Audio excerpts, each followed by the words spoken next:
ayat 218 Suratul Baqarah muka surat 34. Okey.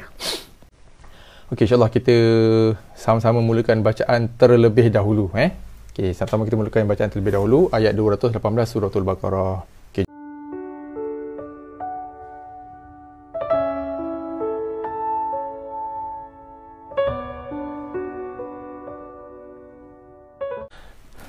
A'udzu billahi minasy syaithanir rajim.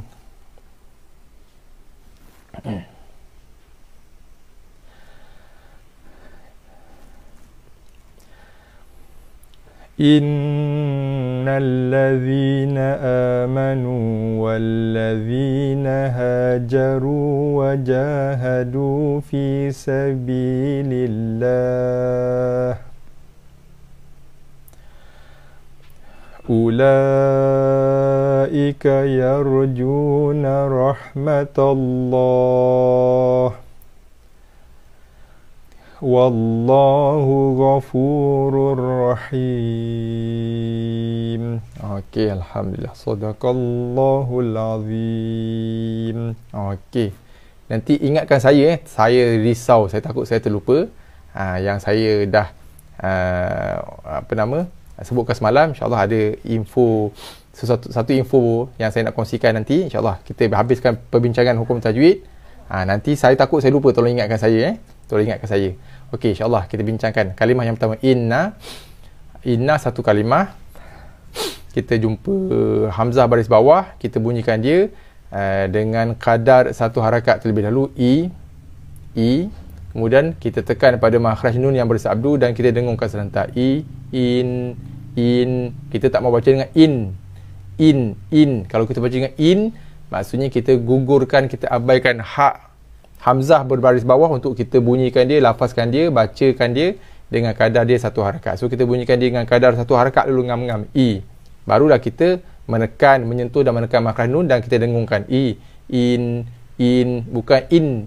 Kita tak mau in dan dengung pastikan hujung lidah sentuh gusi atas, itu makhraj nun, bukannya belakang gigi. Innal, lam pun sama, hujung lidah sentuh gusi atas. Innal ladzina, zi, bukannya zi, huruf ya dua harakat. Zina, bukannya na, tak mau, na, nipis. Ada huruf mad alif dua harakat, manu dua harakat, disebabkan oleh kerana adanya huruf waw mad. Alif ada tanda bulat, saya panggil alif cincin ada tanda bulat di atas tu tak pakai. Dari segi bacaannya tak ada fungsi pada bacaan, tak ada sebarang kesan. So nu dibaca dua harakat kerana adanya huruf mad waw kat situ. Kemudian amanu wallazi, wa, bukannya wa, tak mau tebal wa nipis, wa, wal, hujung lidah sentuh gusi atas. Okey, wallazina, zi, jaga huruf zal, bukannya huruf zai zina, zi ada huruf ya mad asli dua harakat. Zinaha, naha, bukan naha, tak mau tebal, naha ada huruf mad alif, bacaan mad asli dua harakat. Begitu juga pada hajaru, dua harakat juga kat sini. Huruf mad waw. Okey, hajaru, wajah, dua harakat, alif kontur kat situ, bacaan mad asli. Hadu, dua harakat, mad asli juga. Fi, ada huruf ya di bawah ni, di bawah fa tu. Sebelumnya ada fa baris bawah, so huruf mad asli juga dua harakat. Sabi, dua harakat, mad asli. Lillah, kalimah Allah. Jumpa je kalimah Allah, dua benda yang kita nak jaga. Yang pertama dari segi madnya, yang kedua dari segi tebal dan nipisnya lam. Okey, Cik Anwar alhamdulillah, suara jelas Okey.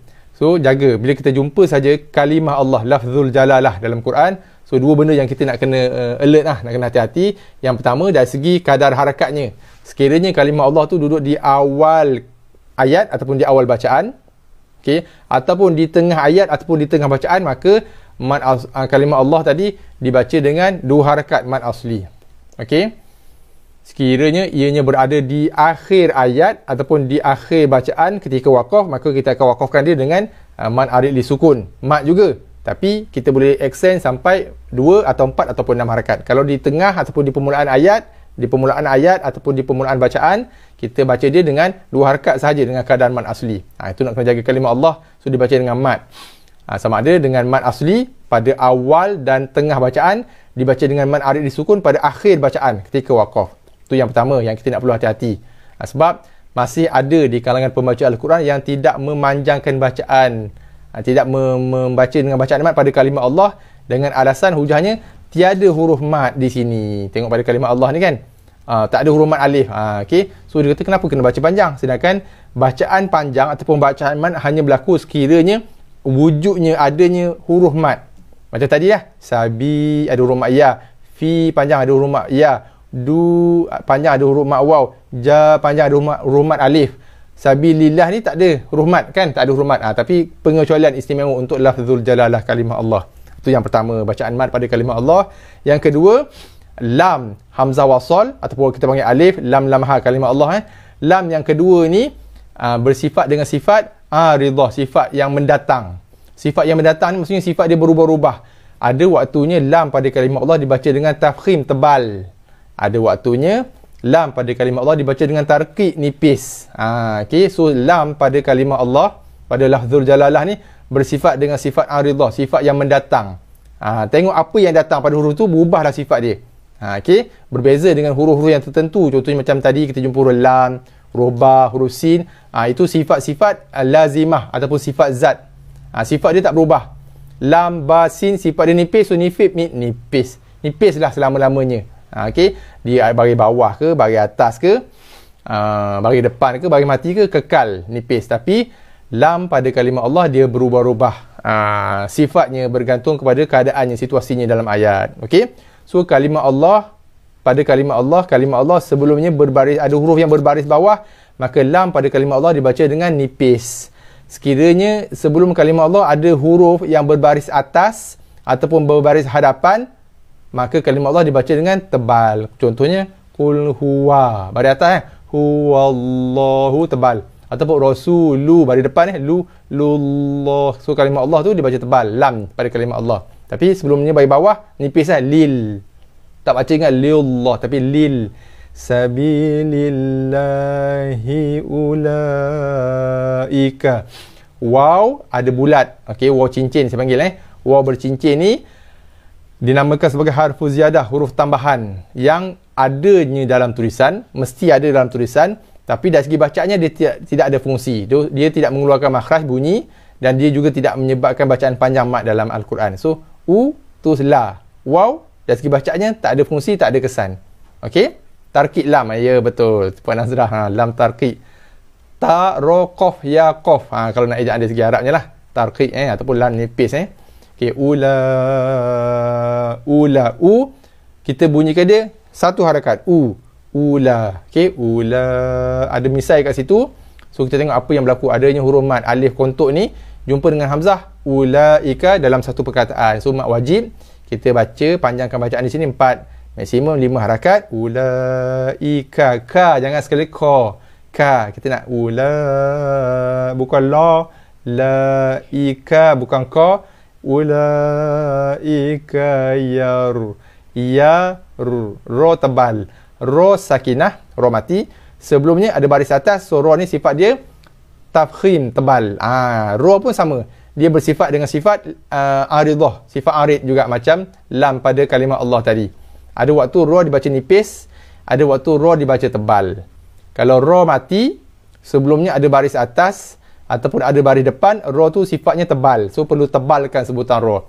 Bila kita jumpa ro mati, sebelum ro mati tu ada baris bawah, maka ro tu sifat dia nipis. Okey.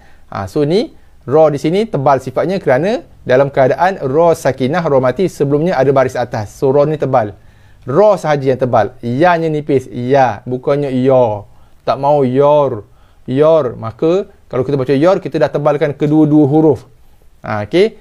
Ya nipiskan. Sebab kita kena hati-hati setiap huruf hijaiyah, setiap huruf Al-Quran walaupun duduk bersebelahan antara satu sama lain, kita kena jaga dua perkara, makhraj huruf tersebut dan juga sifat huruf tersebut. Ya nak jaga makhraj dia, dan jaga sifat dia. Dia tak akan bercampur sifat dengan lain. Okey, macam air dengan minyak lah kan. Okey, ra ada makhraj dia dan ada sifat dia. So ra sifatnya tebal, ya nipis. Walaupun duduk sebelah-sebelah, dia tidak akan mempengaruhi huruf-huruf bersebelahan dengan dia. So ya nipis, so kekal nipis. Ra sifat aridah dia, sifat arid dia mendatang dalam ayat ini dan kalimah ni dibaca dengan tebal. So dia jadi tebal pada ra sahaja. So ya, yar, bukan yar. Yar tak mau. Okey, kalau kita baca yar, kedua-duanya nipis. Yar, yar. Kalau kita baca yor, yor, kedua-duanya tebal. Ya tebal, ra pun tebal. Yor, yor tak mau. Yar tak mau. Kita nak yar, yar. Ya nipis, ra tebal. Yar, yar, juna. Ju dua harakat, ada huruf mad waw. Asli, mad asli. Juna roh. Ra bagi atas, tebal. Ra bagi depan, tebal. Ra bagi bawah, nipis. Ra, bukannya ra. Bukan rah. Rah tak mau. Ra, roh, ha. Okey, roh. Bukannya rohma. Bukan roh. Roh, kita nak roh. Roh. Ada hembusan nafas, ada hembusan suara yang keluar. Roh. Yarjuna roh. Mata. Mata bukannya moto. Bukan moto. Mata, nipiskan. Okey, ni biasa juga berlaku sebab bila kita jumpa kalimah Allah selepasnya, kalimah Allah ni kita baca dengan lam pada kalimah Allah dibaca dengan tafkhim tebal sebab sebelumnya ada huruf ta yang baris atas. So disebabkan lam pada kalimah Allah tu tebal, kadang-kadang terbawa-bawa ketebalan itu pada huruf ta dan mim sebelumnya. Jadi roh, roh dah lah tebal. Rahmatullah. Habis semua borong, semua bungkus semua tebal.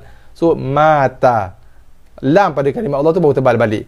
Ra tebal, ha nipis, mim nipis, ta nipis. Kalimah Allah, lam pada kalimah Allah tebal balik. Rahmata. Rahmatallah.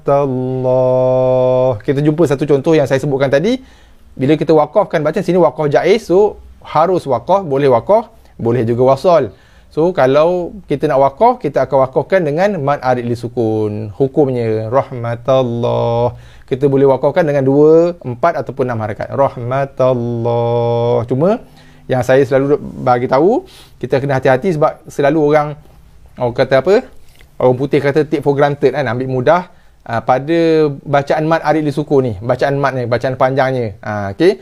Bila kita wakaf kat sini, tadi ada kita wakaf tak? Okey, so bila kita wakaf kat sini, so ini hukum mad arid disukun. Okey, so nanti akhir ayat nanti kita wakaf pada hukum mad arid disukun lagi satu.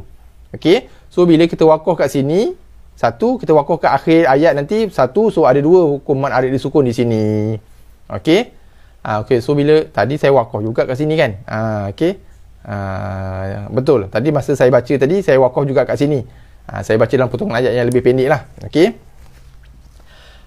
Takut semput. Salah satu. Yang keduanya sebagai satu panduan umum lah bagi tuan-tuan yang rasanya nafasnya pendek, kita tahu kat mana tempat yang boleh berhenti. So kalau rasa nafas panjang, proceed. Teruskan. Okey. Mana tadi? Sini kan? Sini. Sabilillah. Saya wakaf kan. So sini pun sama keadaannya. Kalau kita wakaf kat sini, sabilillah. Sini pun sama juga. Okey. Rahmatullah. Iaitu bila kita wakaf pada kalimah Allah, dibaca dengan hukum mad arid disukun. Kita boleh wakafkan dengan 2, 4 ataupun 6 harakat. Cuma nak kena jaga bila kita wakaf pada hukum mad arid disukun yang pertama yang kita jumpa dalam satu-satu bacaan, bila kita decide untuk wakaf dengan 2 harakat, maka hukum mad arid disukun yang kedua, ketiga dan seterusnya yang kita jumpa, kita mestilah wakafkan dengan kadar harakat yang sama. Bila kita wakafkan bacaan yang pertama pada hukum mad arid disukun dengan 6 contohnya, maka bila kita wakaf pada hukum mad arid disukun yang kedua, ketiga yang dan berikutnya, kita mesti wakafkan dengan harakat yang sama juga iaitu 6. Tak boleh kejap wakaf 2, kejap wakaf 4, kejap wakaf 6. Itu yang tak boleh. Sebab kadang-kadang ramai yang mengambil mudah dari segi kaedah kita wakafkan bacaan pada akhir ayat ataupun ketika hukum mad arid disukun ni lah. Okey, so kita perlu ambil perhatian kat situ. Okey. Wallahu, kalimah Allah. Lam pada kalimah Allah tebal sebab sebelumnya pada atas, kemudian 2 harakat sebab duduk di tengah ayat kan, tengah-tengah bacaan. Wallahu ghafur, gha tak mau sampai gha. Wallahu ghafur, sampai moncong tak mau. Gha makhraj dia di sini, kita punya pangkal tengah hujung halkum, hujung leher. So keluarkan bunyi dia kat sini.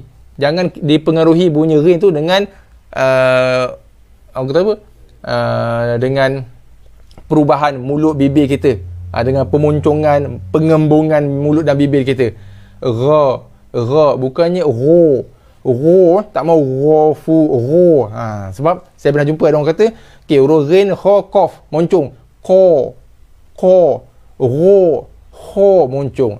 Tak perlu moncong, keluarkan bunyi itu daripada makhraj dia. So ghin kat sini, keluarkan sini hujung halkum, hujung leher.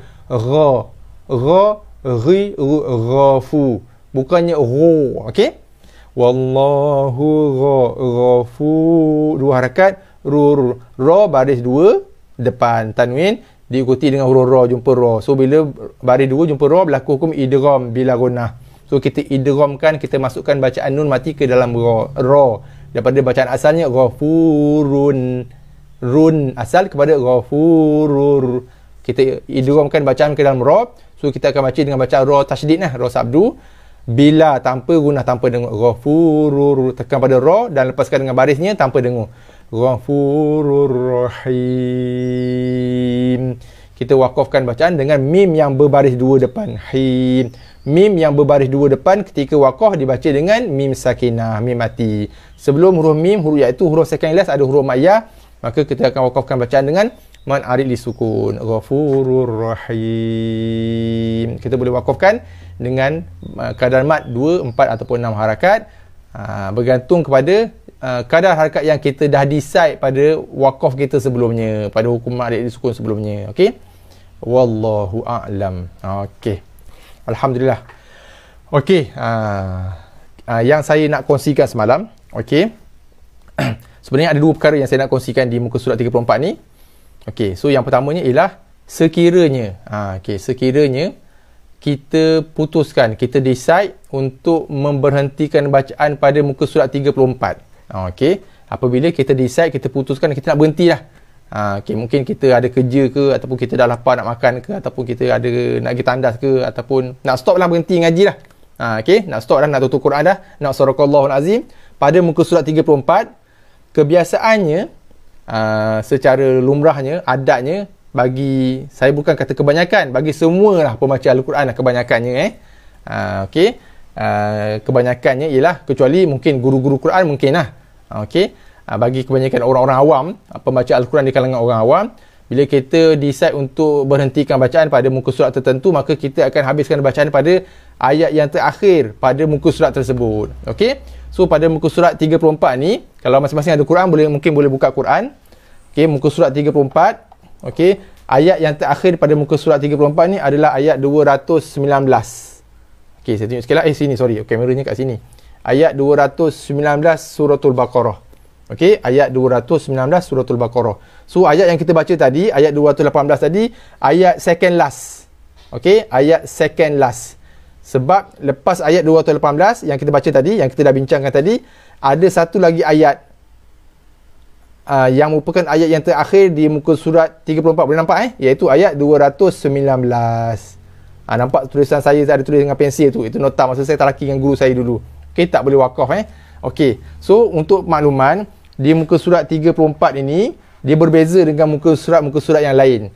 Pada muka surat yang lain, kalau kita decide nak berhenti bacaan, nak sadaqallahul azim, tutup Quran, kita akan baca sampai ayat yang terakhir pada muka surat tersebut, barulah kita tamatkan bacaan dengan lafaz sadaqallahul azim, kan? Okey. So untuk muka surat 34 ni, kita perlu ambil perhatian. Untuk muka surat 34 ni tidak boleh tu tidaklah jatuh sampai hukumnya haram. Tidak boleh, tidak sesuai, tidak digalakkan untuk kita sadaqallahul azim pada ayat yang terakhir di muka surat 34, iaitu pada ayat 219. Okey. So kalau kita decide kita nak berhenti, nak tutup Quran, nak stop bacaan, nak akhiri dengan lafaz sadaqallahul azim, di mana kita nak stop, yang terbaiknya adalah kita stop di muka surat, di ayat 18, di ayat 218 suratul Baqarah ni. Maksudnya, dalam erti kata yang lain, bila kita decide nak berhenti muka surat 34 ni, kita dah ngaji Quran mungkin dah 3-4 page, 5-6 page, 10 page sebelum ni, sampai muka surat 34 ni kita nak berhenti lah. Mungkin kita dah penat, mungkin kita dah ada kerja, mungkin kita nak pergi tandas, mungkin kita ada urusan lain.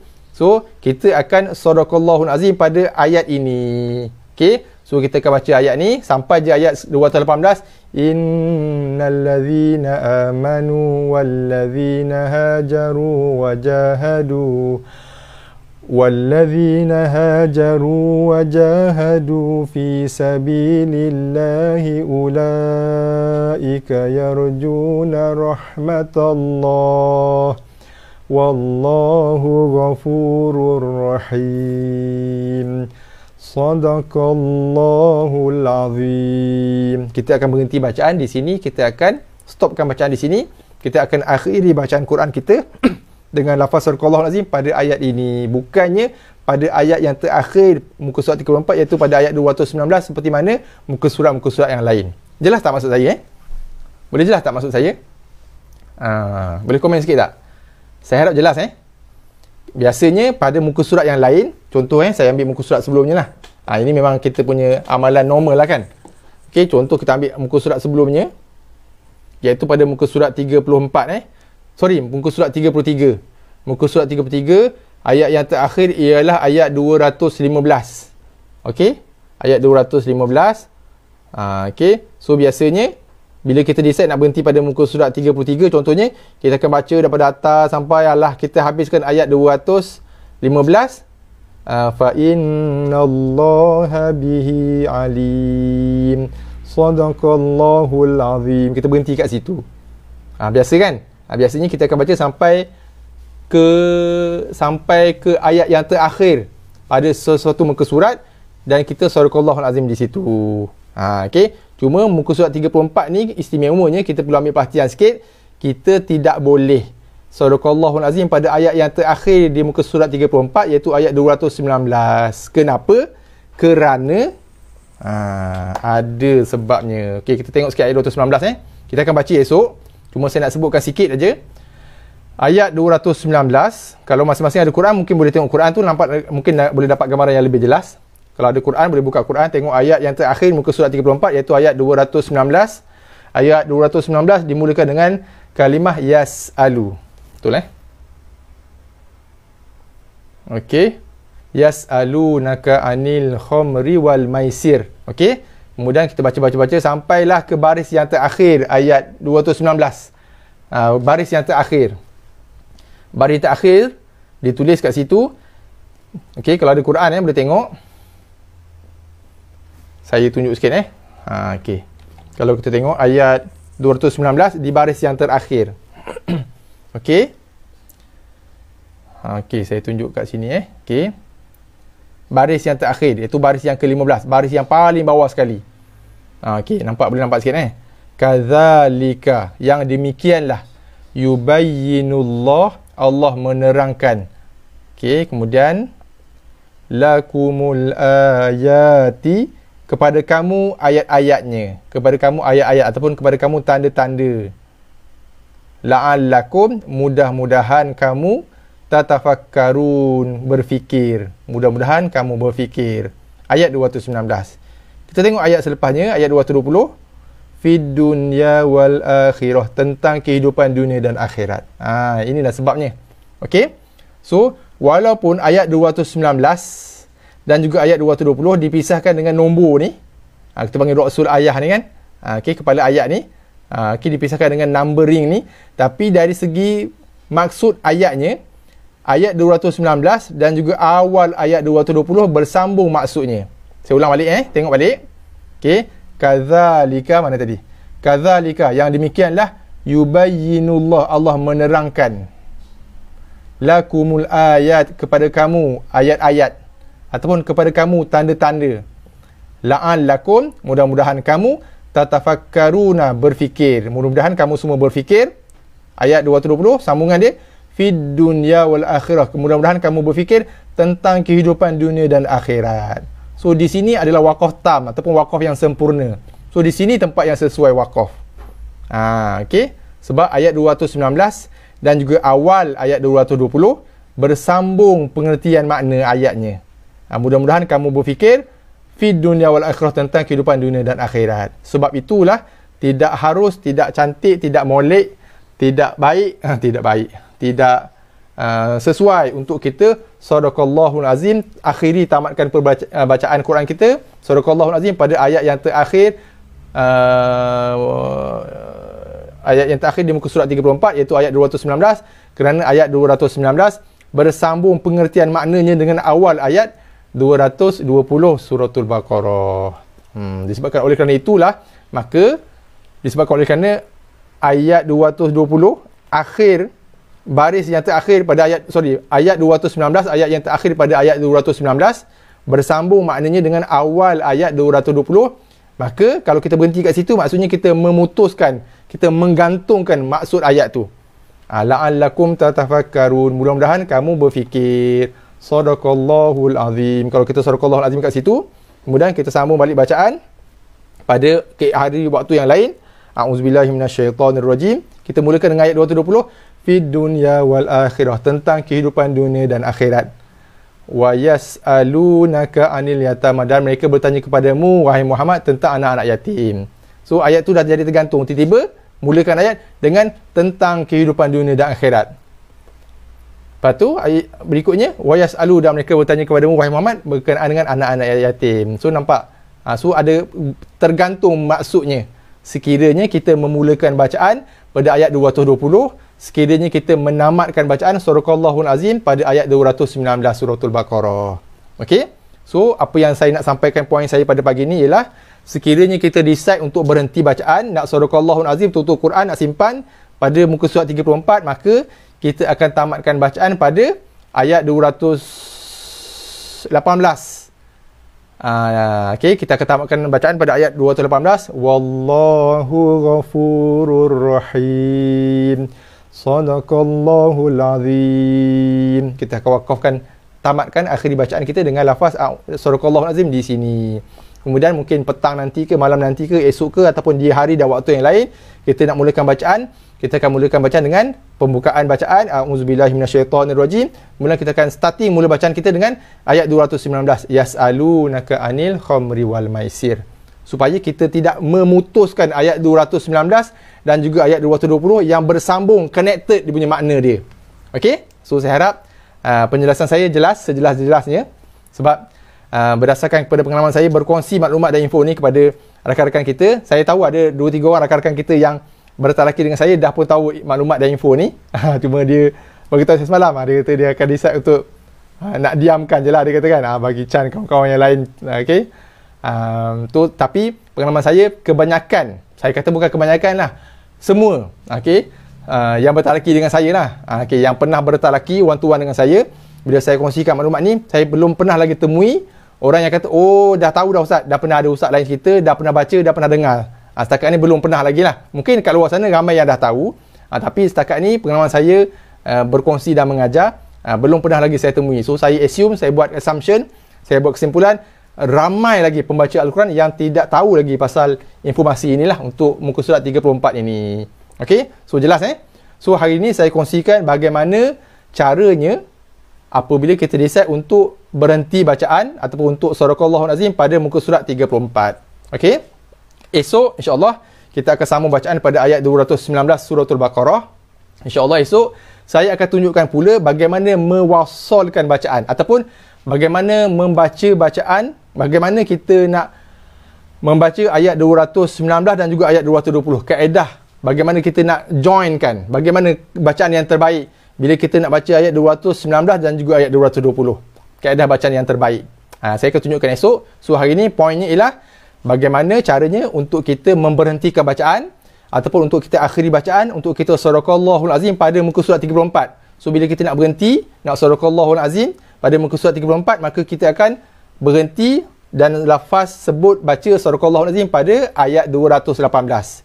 Okey, kat situ. Begitu juga dalam keadaan, saya lupa nak sebut, dalam keadaan kita bertadarus, biasanya bulan puasa kita tadarus kan, kita punya amalan, normal practice, kalau kita tadarus, setiap orang akan ambil satu page. Lepas tu kawan sebelah sambung satu page. So sama juga keadaannya. Contohnya bila sampai turn kita untuk baca muka surat 34, maka kita akan berhenti pada ayat 218, iaitu Wallahu Ghafurur Rahim. Kita berhenti kat situ. Kawan kita sebelah pula akan mulakan bacaan pada ayat 219. Supaya dia yang baca ayat 219 terus sambung dengan ayat 220. Bukannya kita baca sampai ayat 219, berhenti kita dah putuskan bacaan ayat kan. Kawan sebelah sambung dengan ayat 220, berarti kita dah pisahkan ayat 219 dan juga ayat 220. Nah, itu dia punya point dia. Sebab ayat 219 dengan ayat 220, ayat yang terakhir itu, baris yang terakhir itu bersambung maknanya dengan awal ayat 220. Okey? So, dalam dua keadaan lah. Bila kita ngaji seorang-seorang, nak sadaqallahul azim, kita sadaqallahul azim pada ayat 218. Dalam tadarus, bila kita nak berhenti, nak passing pada kawan sebelah untuk baca, kita berhenti juga pada ayat 218. Kawan sebelah kita akan sambung pada ayat 219, bukannya pada ayat 220.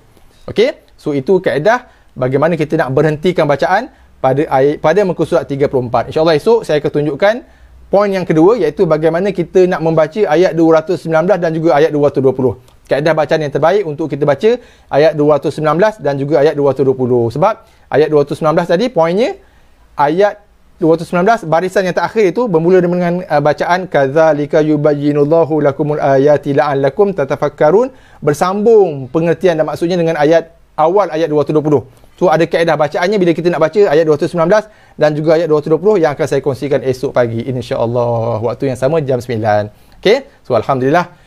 Minta maaf kita dah ekstra 10 minit. So saya harap benda ni jelas, sejelas-jelasnya.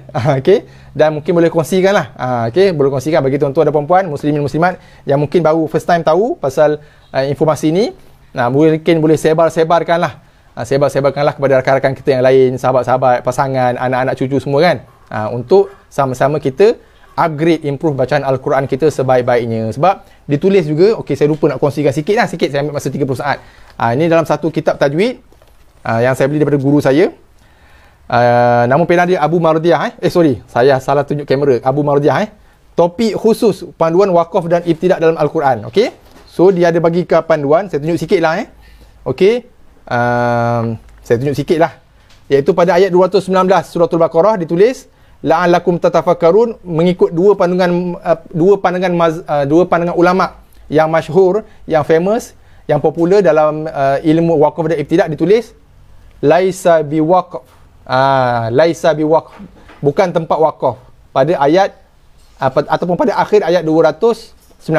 La'allakum tatafakkarun, dua ulama iaitu Al-Ansyari dan Al-Ashmuni ditulis yang sama, laisa biwaqf, laisa biwaqf. Nampak situ kan? Maksudnya situ bukan tempat laisa, bukan tempat wakaf. Walaupun dia duduk pada akhir ayat, bukan tempat wakaf sebab dia mempunyai connection dari segi makna yang kuat dengan ayat selepasnya. Wallahu a'lam.